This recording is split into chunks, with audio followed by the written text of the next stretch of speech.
6월 13일 월요일입니다. 오늘은 다니엘 6장 1절부터 마지막 28절입니다. 사자굴에서 구원받은 다니엘이라는 제목입니다. 오늘 성경 본문은 너무나 잘 알려진 내용이죠. 익히 잘 알고 설교도 아마 정말 많이 들었을 그런 본문입니다. 오늘 본문 1절은 이렇게 시작합니다. 다리오가 자기의 뜻대로 고관 120명을 세워 전국을 통치하게 하고, 그리고 바로 앞장 5장 30절 32절은 이렇게 시작합니다. 그날 밤에 갈대아 왕 벨사살이 죽임을 당하였고 메대 사람 다리오가 나라를 얻었는데 그때에 다리오는 62세였더라. 우리가 잘 아는 대로 바벨론을 무너뜨리고 그리고 바벨론에서 포로로 잡혀와 있는 이스라엘 백성들을, 유다 백성들을 예루살렘으로 돌아가게 만든 왕은 고레스 왕이에요. 그 고레스 왕이 바벨론을 무너뜨리고 이 바벨론으로 포로로 잡혀온 그 유다 백성들에게 너희는 예루살렘으로 돌아가서 성전을 세워라 이렇게 칙령을 내리잖아요. 그게 고레스 칙령인데 그 칙령에 의해서 유다 백성들이 예루살렘으로 3차에 걸쳐서 귀환을 하게 됩니다. 그러니까 지금 바벨론을 무너뜨린 왕은, 그리고 예루살렘으로 이스라엘 백성들을 돌아오게 하는 왕은 고레스라고 알고 있는데, 이게 역대하 36장 22절 23절 그리고 에스라 1장 1절로 4절에 그 내용이 나와 있지 않습니까? 그런데 오늘 본문에서는 바벨론을 정복하고 나라를 얻은 왕이 고레스가 아닌 다리오라 이렇게 지금 소개하고 있는 거예요. 왜 고레스가 아닌 다리오라 이렇게 소개했는가? 여기는 이런 배경이 있습니다. 바벨론이 세계를 장악하고서 멸망하기 직전 그 무렵에 그 위쪽에 메데라는 나라가 있었고 그 뒤편으로 페르시아, 성경에 바사라고 번역되어 있는 요 페르시아, 바사가 있었습니다. 요 메데와 바사. 그런데 이 메데의 왕이 다리오였고 페르시아의 왕이 고레스였어요. 이 두 사람은 원래 외삼촌과 조카 사이였는데 하여튼 뭐 복잡한 이런 관계로 인해서 이제 이 두 사람이 왕이 되었습니다. 그런데 이 고레스가 정략적인 의도를 가지고 다리오 왕의 딸, 그 딸을 자기 아내로 삼아요. 그러니까 외삼촌을 자기의 장인으로 삼아버리는 거예요. 그렇게 해서 메대와 바사가 나라가 통합이 돼요. 그래서 이 메대 바사라는 나라로 등장을 합니다, 성경에. 그래서 그 메대 바사의 실질적인 왕이 누군가 하면 고레스 왕입니다. 그렇게 해서 이 두 사람이, 이 다리오와 고레스가 나라를 통합해가지고 힘을 합쳐서 바벨론을 공격을 한 거예요. 그래서 바벨론을 무너뜨리게 된 거죠. 그러니까 이 메대와 바사 이 과도 정부의 이 시기에 바벨론이 무너진 겁니다. 그러니까 이 페르시아의 왕이었던, 바사의 왕이었던 고레스가 나라의 이 기강과 기틀을 세우기 위해서, 더군다나 세계를 정복하고 있던 바벨론을 손에 얻었으니까 나라의 조직 체계를 새롭게 정비해야 되지 않겠습니까? 그래서 이 젊은 고레스가 나이가 많은 자기의 장인 다리오에게 이 나라의 기강을 세울 수 있는 시간을 줘요. 요게 이제 다리오가 그 나라를 2년 동안, 전 나라를 2년 동안 다스리고 통치하는 요 기간입니다. 그래서 오늘 본문은 바로 요 기간 내에 일어난 거예요. 바벨론을 무너뜨리고 고레스가 자기의 장인에게 나라의 기강과 기틀을 잡을 수 있는 그 시간으로 2년 동안 통치하게 했던 바로 요 기간. 요 기간 동안에 다리오가 지금 전국 120도로 전국을 만들어 놓고, 그리고 그 120도 전국을 통치할 수 있는 3명의 총리를 지금 뽑은 겁니다. 그래서 바벨론 정부에서 중요 직책을 맡았던 이 다니엘, 다니엘이 그 정복한 그 나라의 모든 관리들은 다 숙청을 하거든요. 근데 숙청되지 않고 남을 수 있었던 이유가 바로 요 과도기 시기에 나라를 정비하는 요런 기간에 인재를 찾던 중에 다니엘을 찾아낸 거예요. 그래서 다니엘이 바벨론 정부에서 중요 직책을 맡고 있었고 이 바벨론이 무너졌지만 그에 숙청되지 않고 다시 새로운 직책을 얻을 수 있는 그런 총리로 등용되는 그런 순간인 거예요. 이때 다니엘이 나이가 얼마나 됐다고요? 다니엘이 포로로 잡혀온 때가 언제냐면 BC 605년 바벨론의 느부갓네살 왕이 예루살렘에 1차 공격해서 잡아오던 때죠. 그 605년에 잡혀왔어요. 그리고 지금 이 나라가 망한 이때가 언제입니까? BC 539년. 그러니까 계산해 보면 66년이 되는 거예요. 66년. 그런데 그때 다니엘이 잡혀올 때 나이가 15살, 12살에서 15살쯤 된다고 그랬죠? 그러니까 그 66에 12이나 15까지 이렇게 더해보면은 78세에서 81세 나이가 되는 거죠. 대략 78세에서 81세 정도 되는 그 연로한 노인에게 인생의 기회가 또 찾아왔어요. 새로운 나라에서 이 중요한 역할을 맡는 총리 역할을 맡는 그런 기회가 온 거죠. 아마 이 다니엘 인생의 마지막을 장식할 좋은 기회라 이렇게 볼 수가 있죠. 그런데 우리말에 그런 말이 있어요. 호사다마라. 좋은 일에는 항상 이 악한 나쁜 일들이 같이 온다는 말처럼 이 다니엘을 위기에 처하게 됩니다. 그 다니엘을 함정에 빠뜨리려고 하는 무서운 음모가 꾸며지고 있었죠. 다니엘의 그 새로운 나라에서도 옛날 바벨론 나라에서 뿐만 아니라 요 새롭게 세워지는 그 새로운 나라에서도 다시 출세를 하니까 그를 시기하고 질투하는 사람이 생겼던 겁니다. 다른 총리들과 고관들이었죠.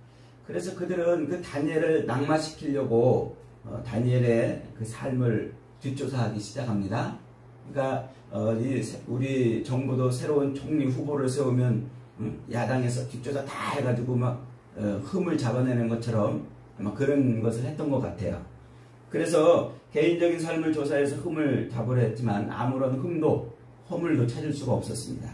그러자 그들이 찾아낸 묘수가 뭐냐면 왕 앞에 가가지고 왕이여 이제 나라를 이렇게 새롭게 얻었으니까 왕이 얼마나 위대하신지를 세상에 알려야 되지 않겠습니까? 그 위대하신 왕 이제 앞으로 30일 동안은 그 위대하신 왕 외에는 그 어떤 왕이나 그 어떤 사람이나 그 어떤 신 앞에 무릎 꿇고 기도하지 못하게 하시옵소서. 그래서 왕이 세상의 최고이신 것을 나타내십시오. 이렇게 조언을 하는 거예요. 그리고서는 조서를 만들어 가지고 이것을 전국의 모든 사람들한테 왕의 명령으로 선포하십시오. 앞으로 30일 동안은 누구에게도 무릎을 꿇고 기도하지 못하게 해보십시오. 이랬습니다. 그러니까 그 계략이 그런 일이 다니엘을 잡으려고 하는 것인 줄 이 다리오가 눈치를 챘던 것 같아요. 그래서 고민을 하지만 결국 어쩔 수 없이 조서를 선포합니다. 그리고서는 이제 다니엘로 하여금 그 조서를 어겨가지고 기도를 하나하나 요 대적들이 이렇게 눈에 불을 켜고 찾았던 것 같습니다. 그런데 다니엘은 어떻게 했어요? 그것이 교묘한 함정인 줄을 알고도 평소 가지고 있던 그 경건의 습관대로 예루살렘을 향해 열린 창문을 더 활짝 열어놓고 습관대로 하루 3번씩 기도를 했습니다. 10절에 보니까 다니엘이 조서에 어인이 찍힌 것을 알고도 자기 집에 돌아가서는 그 방에 예루살렘으로 향하여 열린 창에서 전에 행하던 대로 하루 3번씩 무릎을 꿇고 기도하며 그 하나님께 감사하였더라. 다니엘이 왕의 조서에 어인이 그 왕의 도장이 찍힌 줄을 알고도 이렇게 무릎 꿇을 수 있었던 것은 무엇 때문이었을까요? 다니엘이 도대체 무엇 때문에 그랬을까요? 오늘 본문 3절에 그 힌트가 있습니다. 3절을 같이 한번 읽어보겠습니다. 시작. 다니엘은 마음이 민첩하여 총리들과 고관들 위에 뛰어남으로 왕이 그들을 세워 전국을 다스리게 하고자 한지라. 이 마음이 민첩했다. 다니엘은 마음이 민첩했다 그랬어요. 마음이 민첩한 게 뭐죠? 어떻게 하는 게 마음이 민첩한 겁니까? 막 빠릿빠릿 움직이고 막 이런 게 마음이 민첩한 걸까요? 이 마음이 민첩하다라는 요 마음이라고 번역된 이 말은 루아흐라는 단어예요. 루아흐. 이 루아흐 하면은 생각나는 단어가 있다고 했죠? 창세기 2장에서 하나님이 진흙덩어리로 사람의 모양을 만들어 놓고 거기에 하고 숨을 불어넣었다고 그랬어요. 그 숨.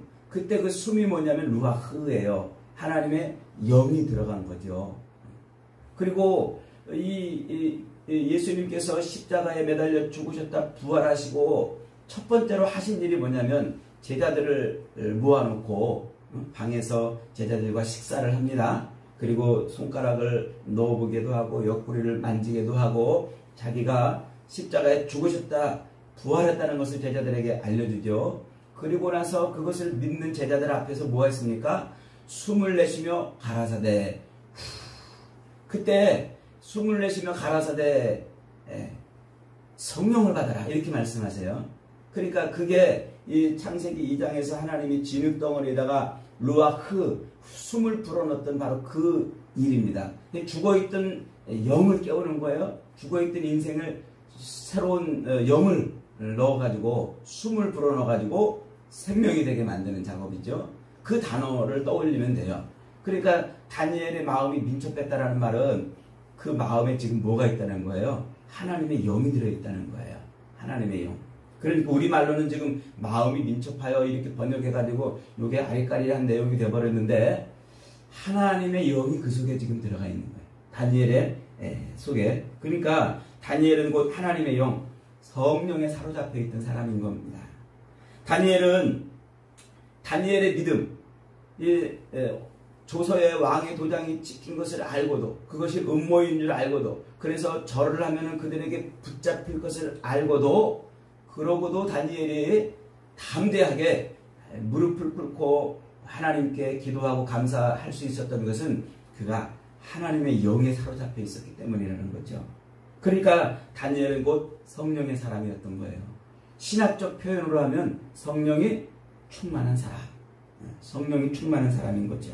다니엘은 젊었을 때도 성령이 충만했고 늙어서는 더더욱 성령이 충만했습니다.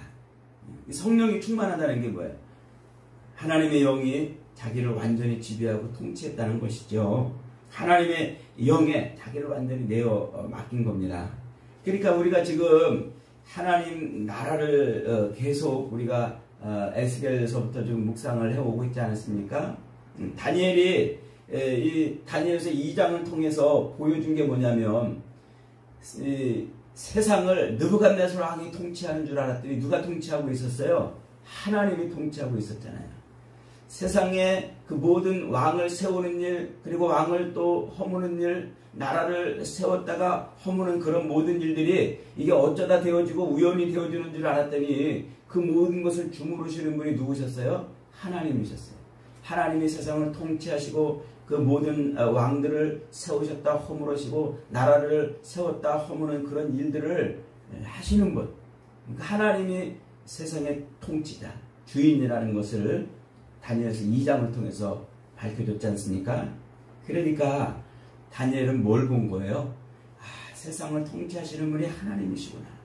내 인생의 통치자, 내 인생의 주관자가 하나님이라는 사실을 그는 일찍부터 알았던 거예요. 일찍부터. 그러니까 자기 삶의 모든 것이 다 하나님의 손 안에 있다는 것을 아는 것이죠. 자기 삶에서 벌어지는 일, 자기가 삶에서 누리는 그런 모든 일들이 어쩌다 되어지는 것이 아니고 우연히 벌어지는 것이 아니고 그가 하나님께서 자기를 이끌어가고 주물러가고 통치하신다는 사실을 그는 확신했던 거예요. 그러니까 그는 자기가 당하는 모든 일들, 자기가 겪는 일들, 이게 운이 좋아서 그렇게 된 것이고 재수가 좋아서 내가 지금 총리의 자리에 오른 것이 아니라는 것을 알았던 거죠. 이 모든 것이 누구의 작품? 하나님의 작품. 하나님의 통치. 세상을 통치하시는 하나님, 자기 인생을 통치하시는 그 하나님이 그렇게 하고 있다는 것을 그는 알았던 거예요. 거기에 민감한 거예요. 그러니까 영이 민감했다는 말은, 그 영이 민감했다는 말은 모든 되어지는 그런 일들, 세상에서 벌어지는 그런 모든 일들, 그것을 하나님이 하시는 것으로 깨달았다는 거예요. 그것이 바로 영이 민감한 것이고 곧 성령에 사로잡혀 있는 거예요. 성령에 사로잡혀 있다는 것은요, 언제나서나 하나님 생각으로 가득했다는 거예요. 그러니까 다니엘은 바로 그걸 본 거예요. 야, 이 나라가 지금 바벨론이 무너지고 새로운 나라가 들어오고 새로운 왕이 서서 자기가 총리의 자리에 오르는 그런 이 과정들이, 이게 자기가 운이 좋고 재수가 좋아서 그런 게 아니라 하나님이 통치하시고 주관하시기 때문에 이런 일을 지금 당했다고 지금 보는 거죠. 그러니 그가 무릎 꿇을 수 있는 것은 어디밖에 없어요? 하나님밖에 없었던 겁니다. 그러니까 그는 30일만 참으면 되는데, 아니면 창문을 슬그머니 닫아놓고 안 보이는 곳에서 그렇게 하나님 앞에 무릎 꿇고 예배할 수 있었지만 그는 그럴 필요가 없었던 거예요. 왜냐하면 그 모든 것들이 그들이 하는 것이 아니고 하나님이 하시는 것임을 알았기 때문에, 그래서 그는 하나님의 영에 충만했기 때문에 되어지는 모든 일들을, 자기 삶에서 벌어지는 모든 일들을 하나님이 주권적으로 하시는 것을 확신했기 때문에 그는 하나님 앞에 무릎을 꿇을 수 있었던 것이죠. 어윈이 찍힌 조서에 무릎을 꿇은 게 아니라 그는 세상의 통치자인, 자기 인생의 주권자인 하나님 앞에 무릎을 꿇을 수 있었던 것입니다. 그가 그렇게 하나님의 영에 붙들려 있을 수 있는 이유는 무엇일까요? 16절에 보니까 이렇게 다리오가 이렇게 말합니다. 왕이 다니엘에게 일러 가로되 너의 항상 섬기는 네 하나님이 너를 구원하시리라. 그러니까 다니엘은 매일같이 항상 하나님을 섬겼다고 했어요. 그 섬겼다라는 말이 인식했다, 인정했다, 이 말이에요. 그러니까 다니엘은 항상 매 순간 어떤 상황에서든지 하나님을 인정하고 하나님을 인식했던 거예요. 야, 하나님이 계시니까, 하나님이 통치하시니까, 하나님이 주물러 가시니까, 하나님이 하시니까 이렇게 되는구나. 그래서 모든 것을 하나님으로 환산해내는 능력이 탁월한 거예요. 그게 성령이 충만한 겁니다. 그게 하나님의 영에 사로잡혀 있는 사람의 특징 아닙니까? 제가 예전에 우리 어머니 얘기를 한번 드렸잖아요. 우리 어머니는 뭘로 충만하신 분? 돈으로 충만하신 분. 그래서 언제나서나 돈 생각해요. 그 어려운 시대에 많은 자식들 먹여 살리려니까 돈이 궁하니까 어쩔 수 없이 돌아서는 돈 하실 수밖에 없었겠어요. 돈으로 충만하니까 뭐든지 돈으로 환산해내는 능력이 탁월하신 거예요. 맛있는 음식을 먹고 우리가 엄마 이거 너무 맛있어 그러니까 그걸 보고도 어머니는 그걸 돈으로 환산해냈어요. 그래 맛있지? 그러니까 공부 열심히 해서 돈 많이 벌어. 그러면 이거 많이 먹을 수 있어. 이런 능력이 탁월한 거예요.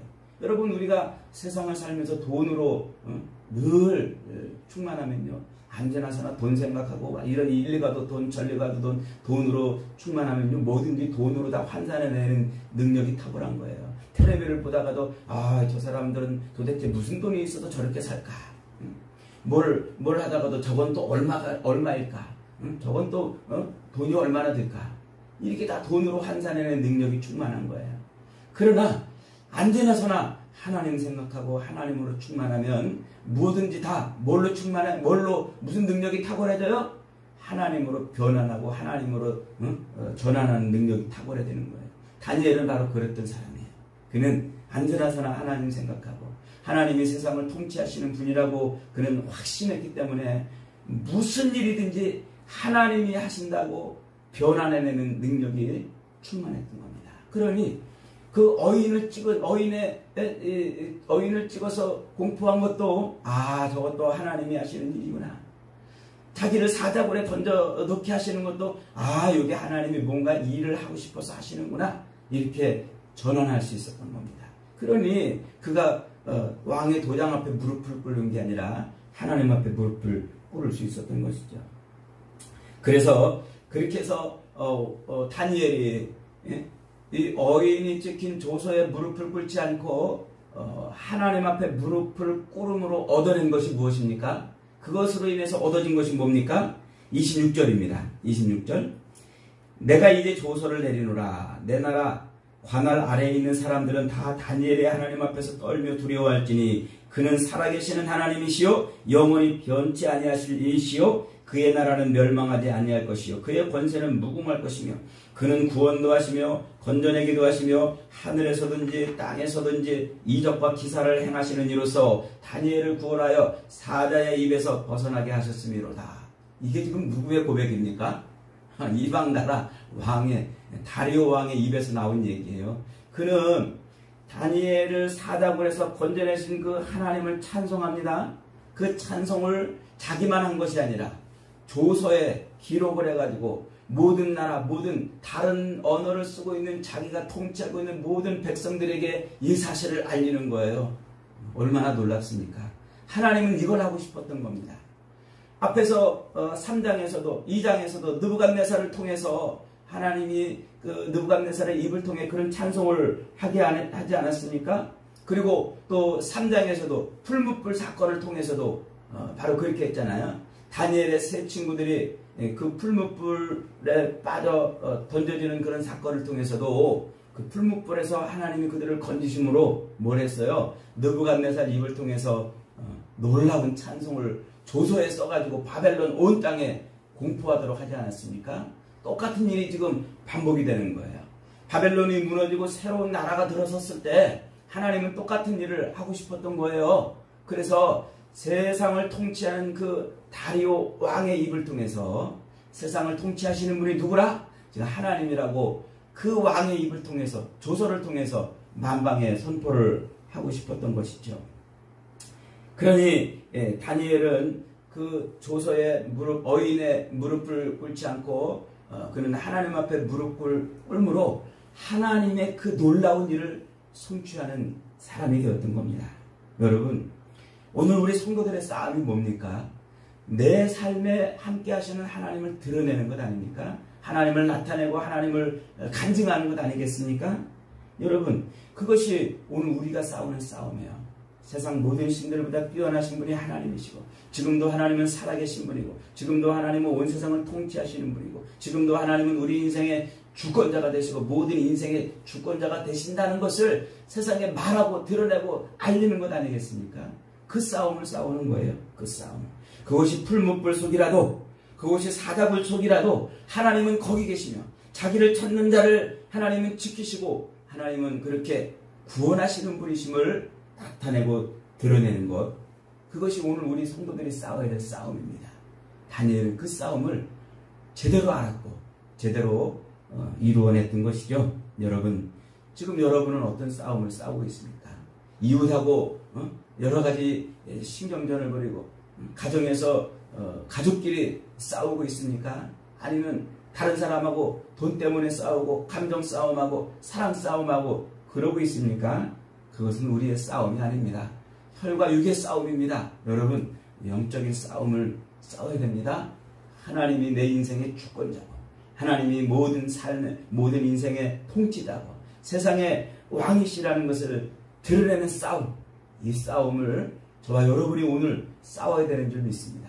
다니엘이 멋지게 하나님으로 충만해서 하나님의 영에 민감해서 그 싸움을 멋지게 승리했던 것처럼 저와 여러분도 그 싸움을 멋지게 승리하는 복된 인생들이 다 되시기를 주님의 이름으로 축복합니다.